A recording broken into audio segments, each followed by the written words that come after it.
My name is Ethan Vale, 30, born and raised in Sacramento, son of a man who wore steel-toe boots longer than most people wear loyalty. I fix machines. I lift crates. I solve problems with my hands. And today, I was supposed to marry Miranda Thorne, daughter of legacy, whispers, and war. I don't belong here. The ballroom is gold, cold, and enormous. Crystal chandeliers buzz faintly, the kind of wedding people fly drones over. 500 guests, half of them in tuxedos, so sharp they could slit your throat. The other half, there to judge the miracle of a warehouse grunt marrying West Coast royalty. I scanned the crowd. I didn't see family. I saw assets. Miranda was flawless. That kind of porcelain beauty bred in private boarding schools and red carpet galas. She smiled like everything was fine, but even then, her hand shook slightly as she adjusted her veil. Not from nerves, from the weight of what was coming. The MC tapped the mic toast time. Jonathan Thorne stepped forward, Armani suit, silver tie clip, skin stretched tight over a jawline that could break glass. Her stepfather, the real architect of this empire, the kind of man who didn't build things, he bought people who did. Ladies and gentlemen, he began, today our family welcomes Ethan Vale. Applause. Polite. Thin. Jonathan turned to my father, sitting quietly in the second row. A brown suit, too short at the ankles. A coffee stain near the cuff. My father, Robert Vale, didn't smile. He just looked at Miranda with tired eyes. Then Jonathan smiled and cut. Now, I know what you're thinking, he said, voice sugary. Is that really his father? Looks more like the help wandered in. Laughter. From the wrong kind of people. Miranda didn't stop it. She chuckled. Sipped her champagne. I froze. Then came the punchline. That's not a father. That's trash. It felt like time collapsed. I stared at Miranda. She avoided my gaze. Her mouth curled slightly, pretending she hadn't heard it. I heard it. My father shifted, didn't react, like he'd been through worse. But that silence, that hurt more than any punch. I walked forward. Each step echoed louder than the music. I stopped at the mic, took it from Jonathan's hand, looked straight at my father, then the crowd. I removed the boutonniere, let it drop. This wedding is over. Gasps. Someone dropped a glass. Miranda stood, lips parted, eyes pleading but not apologizing. She reached for me. I pulled away. I will not marry into a family that spits on my blood. I walked off the stage. My shoes clicked on the marble. Every pair of eyes followed me. My father stood slowly. He didn't say a word, just followed. Outside, cameras flashed like machine guns. I didn't care. I took my father's arm. We got into his old Dodge Ram. Silence inside, the kind that sits in your bones. He turned the key, but just before the engine growled, he spoke. Son, I'm a billionaire. They laughed at my father like he was nothing, but they just declared war on the wrong man. The truck rumbled down the coastal road like it had somewhere to be, even if we didn't. My mind was noise. My fists were still clenched from the ballroom. I stared at the side mirror. The headlights of a black SUV had been behind us since we left the venue. Closer now. No plates. Pull over, I muttered. Dad didn't flinch. Just drove. It's just a car. No, it's not. He turned down a dirt road. SUV followed. Dust cloud behind us. You said billionaire, I snapped, finally breaking the silence. Now's a good time to explain. He smiled, not the warm kind. The kind people wear before opening a sealed vault. I didn't lie. I just never had a reason to tell you. Try again. He parked the truck, reached under the driver's seat, pulled out a worn leather folder, rubber band, wrapped tight. He handed it to me. Inside a deed. 12 LLC names. Cayman Islands. Delaware. Signatures. His. My breath locked. This is you. Ownership is a shadow game, he said, voice quiet. No one looks for the man in coveralls. He stepped out. The SUV stopped. Engine still on. I scanned the woods. No movement. My gut twisted. You ran shell companies, offshore holdings. I built real things. Warehouses, shipping lanes, cold storage. I kept it quiet to protect you. But today, they laughed. He stared into the trees. Some men are born loud, he said. Others wait. And when they speak, it's the last thing anyone hears. The SUV peeled off. Gone. Dust still in the air. But I saw it. Camera lens. From the back seat window. We were being watched. Back in the truck, I tapped the folder against my leg. What now? We reclaim what's ours. I didn't ask what he meant. I knew. The Thorns didn't just mock a man. They picked a fight with a ghost. Cut scene. We entered a private garage in Pacific Heights. Hidden elevator. Steel walls. Scanner. Finger. Eye. Voice. The doors slid open to a vault-like floor. Part office, part war room. Old-school filing cabinets. LED maps. Secure servers. A massive table cluttered with photos, floor plans, and Thorn family holdings. Miranda's face. Jonathan. Attorney Nolan Stone. CFO Claire Devereux. All pinned with string, like an investigation already in motion. You've been tracking them. For years. My stomach dropped. You let me date her. Walk into that family blind. He didn't answer. A wall monitor flickered on. Video feed. Hotel ballroom. Tonight's wedding. Silent. Playback slowed. Frame by frame, Jonathan's toast. Zoom in. A waiter. Not part of staff. His tray was angled. Not toward guests. Toward my father. The metal under the tray, not reflective. Gunmetal. My voice cracked. They tried to. They didn't come to celebrate. They came to eliminate. I backed up. Dad turned, tone low and iron. They own judges. They bury lawsuits. What they can't buy, they ruin. His eyes met mine. And I've let them think I was beneath notice for 30 years. I sank into a chair. The photos, the plans, the faces, they were pieces of a war I never knew I was born into. My entire relationship with Miranda had been a cover, a trap. This wasn't a wedding, I whispered. It was an execution. My father slid a file across the table. This is your life now. Inside, Miranda's private emails. Thorn financial discrepancies. Altered signatures.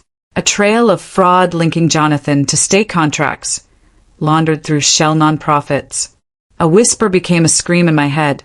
I'd been bait, a name to launder legacy. Clean blood. I looked up. How do we fight this? My father grinned. We don't fight. We expose. My pulse hammered. Outside, sirens. Faint. Closer. I stood, heart pounding. Someone leaked it already? He shook his head. No, they know we didn't fall. The elevator dinged. Camera feed showed 2 men in suits. Unknown. Dad reached for a drawer, pulled out a burner phone, tossed it to me. Call the one name on there. AMC. Who? Asset management and control. Not who they say they are. Tell them it's about Nolan Stone. The elevator lock released. A voice through the speaker. Mr. Vale, you're going to want to come with us. My father whispered without blinking. Do not trust the one who smiles first. The elevator doors slid open with a hiss. 2 men stood in the hall. Dark suits. Matching buzz cuts. One held a silver case. The other smiled. Too fast. Too wide. We're with AMC, he said, flashing a badge I didn't recognize. Mr. Vale, we're here to help. My father didn't move. Neither did I. The one with the case stepped forward. Click. He placed it on the metal table. Inside, he said, is a signed declaration from Nolan Stone, General Counsel for Thorn International. stating that your father has been using illicit offshore funds to destabilize the Thorn Foundation. My blood iced. Excuse me. The smiling one leaned in. You've been set up, Mr. Vale. There's a federal warrant pending. But if you work with us, we can contain the damage. I looked at Dad. His eyes didn't blink. His voice didn't shake. Show me the chain of custody. The smile cracked. Just for a second. Long enough. Dad turned to me. Truth doesn't need a middleman. Then chaos. He flipped the table. Metal crashed. The briefcase hit the ground. I saw the snap of a gun holster. Not from Dad. From them. Get down. Dad roared. I dropped as a taser cracked the air. Sparks lit the room. Dad tackled one agent. Fist to jaw. Fast. Precise. The other reached for his Glock. Wrong move. I grabbed the fire extinguisher, swung it. Hard. Thud. He dropped.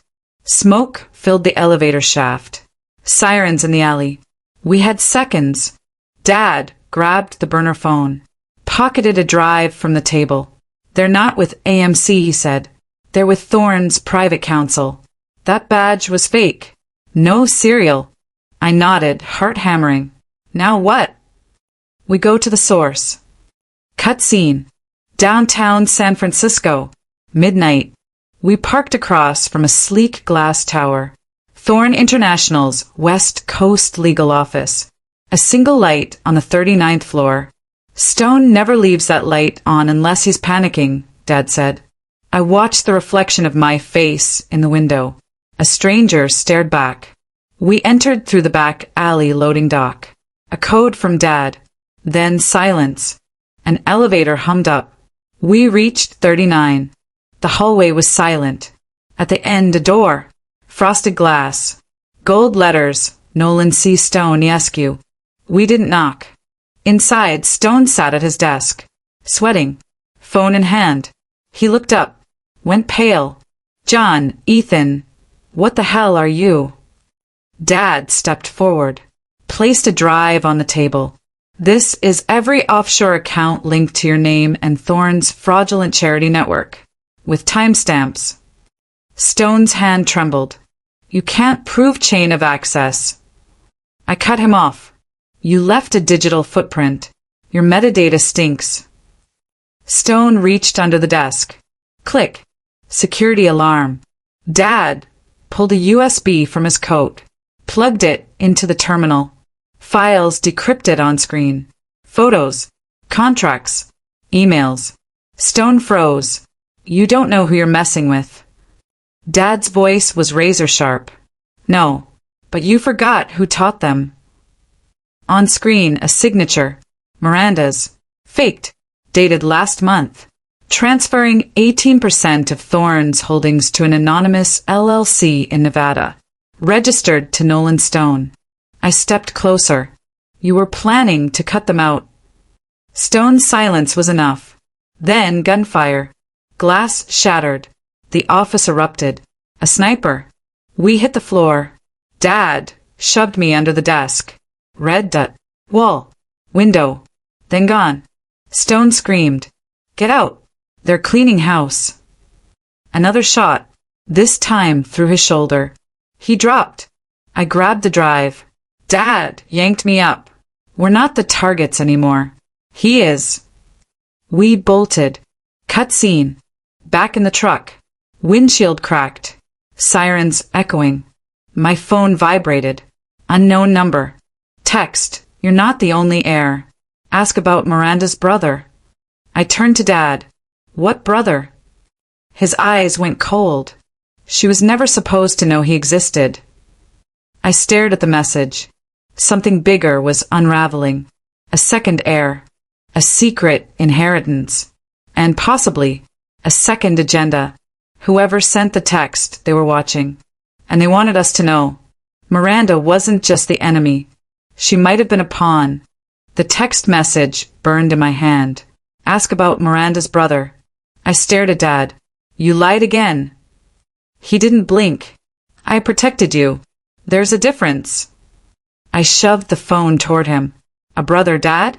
That's not a business deal, that's blood. He finally looked away. That was answer enough. You want to destroy them? I said. Start with the truth. Cut scene. We pulled into a safe house outside Sausalito, hidden behind a mechanic shop. 3 locks. 1 retinal scanner. Inside, every wall buzzed with screens, paper files, wires. My father's second life. He tossed me a binder. Thick. Marked. Raven Project. I opened it. Photos. Medical files. Genetic reports. A child. Birth certificate redacted. Jude Thorne. Mother unknown. Father Jonathan Thorne. Legal guardian sealed. Jude was born in 1996, Dad said, in a private compound in Montana. Off-grid. Illegitimate. They erased him. Why? Because Jude was dangerous. I flipped to the next page. Psychiatric evaluations. Military training. Juvenile correctional transfers. Black bars over most data. They raised him like a ghost, Dad said. Fed him control. Taught him to disappear. He was going to be their contingency in case Miranda failed. But she didn't. He nodded slowly, until she fell in love. The room froze. I knew what he meant. She wasn't supposed to marry you, Ethan. That wasn't in the script. I stepped back. My lungs burned. So the whole wedding. Bait. To force Jude out. But he didn't show. So they tried to kill me instead. Cut scene. I couldn't breathe. Outside, fog crept over the hills like a slow-moving threat. I paced the metal floor. I'm done being handled, I said. No more secrets. Dad handed me a flash drive. Then you need to meet the man Thorne tried to erase. Cut scene. 12 hours later. Wyoming. A bar called Cold Rain on the edge of nowhere. Burned out neon. No GPS signal. No cameras. A man sat in the corner. Hooded sweatshirt. Scars on his knuckles. Barely moved. I approached. He didn't look up. You Jude? I asked. He smiled without warmth. Depends who's asking. Ethan Vale. He laughed once. The pretty boy from the wedding. He knew. You watched. I watched everything. He finally looked at me. Eyes sharp. Green. Same as Miranda's. You're her brother, I said. He leaned forward. No, I'm her mistake. The bartender set down 2 glasses. Whiskey. No ice. Jude slid a phone across the table. Unlocked. Video. Grainy footage. Miranda in a boardroom. Alone. Audio loaded. She doesn't know what she's doing, Miranda said. Jude's name is still on the vault. If he resurfaces, everything falls apart. My breath stilled. She knew. She sold you out, Jude said, tapping the glass. Your fiancé was setting you up, and she planned to disappear with the money once they buried me. I shook my head. She protected me. No, he snapped. She used you, and now the game's changed. He pulled out a duffel bag. Heavy. Inside, burner phones, hard drives, printed ledgers. Names. Amounts. Foreign accounts. Government contracts. Illegal weapons funding. All under Thorne International's umbrella. If this goes public, Jude said, half the city burns. He locked eyes with me. But I won't drop it without you. Why? Because you're not their heir. You're the fuse. Silence. Then a sharp knock at the bar door. 3 raps. Pause. 1 more. Jude stiffened. That's not ours. I reached for my phone. No signal. We ducked behind the counter. Another knock. Louder. Metal against wood. Jude opened a drawer. Pulled out a Glock. Whispered, no more lies. The door burst open. Gunfire. And Miranda stepped inside. Miranda's silhouette vanished into the blue haze. Gunfire smashed glass. The bar erupted. The world tilted. We ran. Heavy boots on wet pavement. Jude dragged me down an alley. Sirens screamed somewhere far, then near. Tires spun. Neon flickered. Rain fell sharp. He handed me a stack of hard drives. Documents, soaked through a plastic bag. Everything, he hissed. Proof. And chaos. I pressed them against my chest. My fingers shook. Dad was already powering the old truck. The engine roared to life just as headlights lit the alley. A black SUV. 2 men inside. No plates. Dad floored it. Tires screamed. The SUV followed fast. Too close. Mirrors flashed metal. A bullet chipped concrete behind us. Ethan's mind cleared like ice. The opposite of courage is compromise. He remembered a phrase Dad once told him. Not now. Not this time. We made it to the safe house. Doors locked. Monitors flickered. Screens burst to life. Legal filings. Countdown clocks. Stock transfer logs. Media leaks ready to send.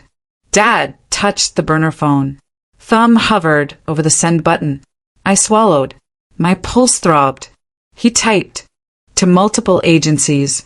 To every outlet that still mattered. Evidence enclosed. Timeline tonight. Witnesses verified. Cut. The next morning. Headlines screaming across the nation. Thorn International under investigation. Allegations of fraud. Offshore money laundering. Fires lit in boardrooms from California to D.C. My phone buzzed. Message flood. Family names, social accounts, news crews, investors panicking. I sat in the passenger seat outside a courthouse in San Francisco. Concrete and glass looming. Dad in the driver's seat, silent. The metal doors slid open behind us. Twin steel slabs with no warmth. Inside, cold air. Harsh lights. Journalists. Cameras. Flash bulbs like gunfire. The smell of fear. Polished wood. Sanitizer. My throat tightened. A bailiff called our names. We walked. The room swallowed us whole. Jonathan Thorne sat at the plaintiff's table. His face pale, expression thin. Behind him, Nolan Stone, driving force of the suit, glared like a coiled snake. Their lawyer stood proud, slim suit, slick tie, eyes bright with ambition. They looked at us like we were insects caught in amber. Opening statements hit fast. Thorne's lawyer smirked. This is a malicious campaign, he said. Fabricated records. Forged documents. A vendetta masquerading as justice. Whispers spread. Then pause. A burgundy envelope slid across to the defense. Judge Rebecca Voss entered the gallery. Her presence alone sucked air. She stood beside the defense table. She cleared her throat. I submit Exhibit 42B, she said. Medical authority records, notarized, proving Robert Vale was conscious during the incident of transfer. Silence. Seconds later, phones raised. Camera shutters slammed. Thorne's lawyer sputtered. Nolan Stone's face twitched. Miranda, in the gallery, covered her mouth. Truth fell like a bomb in the courtroom. I exhaled, outside my ribs. But just when the room settled, a hush before the wave, Miranda jumped to her feet. She screamed something indistinguishable. Her heels clicked. She pointed at me, then at Dad. Lies. All lies. I loved him. I swear. A gunshot cracked. Glass shattered. The chandelier's crystals rained like bullets. Pandemonium. People screamed. Papers flew. Lawyers ducked. I slammed into the wooden bench. Heart ticking like a time bomb. Dad lunged forward. A man in a suit went down limp. Then another shot ricochet. Ceiling plaster rained. I grabbed Dad's arm. We move. We sprinted to the exit, crowd scattering. Cameras on tripods broken. Flashes still popping. Outside, sirens yelling chaos. A black SUV sped out of alley nearby. Tires burned. Light vanished. Dad looked at me. Smoke the fire. Don't pour more fuel. He handed me a flash drive. This, he said, voice low. is the skeleton key. I pocketed it, my hands cold and sure. We stepped into the street. Rain washing blood, paper, and betrayal. No applause. No rescue. Just us. Still burning. A police cruiser pulled up. Lights, red and blue, flooded us.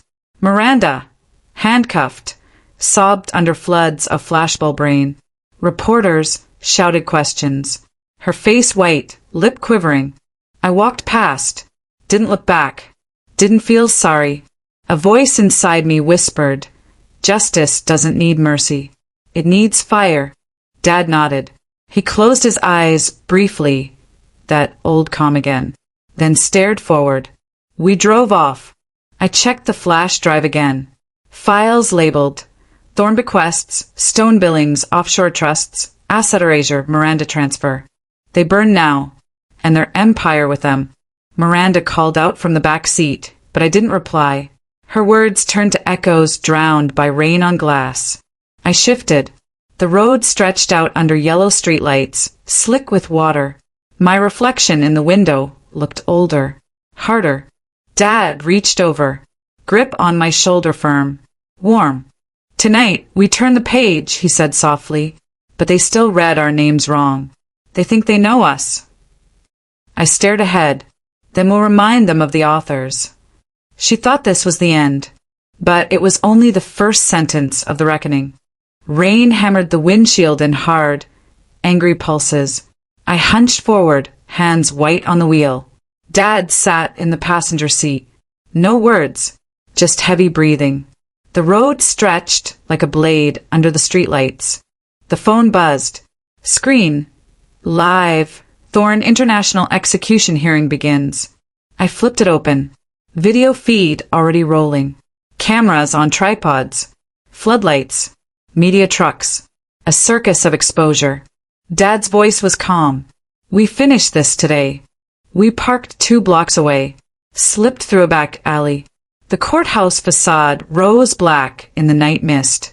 Flashlights poked through windows like hungry eyes. Cut. Inside, the hall smelled of polished wood and stale tension. Reporters shuffled papers. Lawyers adjusted ties. The judge's bench glowed under cold lights. Jonathan Thorne stood, shoulders square, face pale, mouth tight. Nolan Stone hovered beside him, the tension visible in every line of his face. They looked like rodents caught in a trap. The bailiff called out, "All rise." We stood. Dad's cane tapped slow, echoed, a metronome counting down. I swallowed, my throat dry. The first document flashed on the big screen. A PDF stamped irrefutable evidence, forensics verified. The hard drives we seized. Emails, contracts, offshore transfers, charitable shells, black budgets, payments to shell foundations, money laundered, property deeds overseas, fake wills, coffers draining Thorn International, stills of time-stamped security cam footage, the SUV outside our safe house, the man who fired the shots, someone in Thorn's security roster, gun, night, pursuit, clear as daylight. A hush swallowed the room. Only the judge's gavel waited. Video paused. Security agent yanked from the back row. Red handcuffs slapped shut. Courtroom erupted. Shouts. Gasps. Reporters scrambled for cameras. Media phones flashed like gunfire.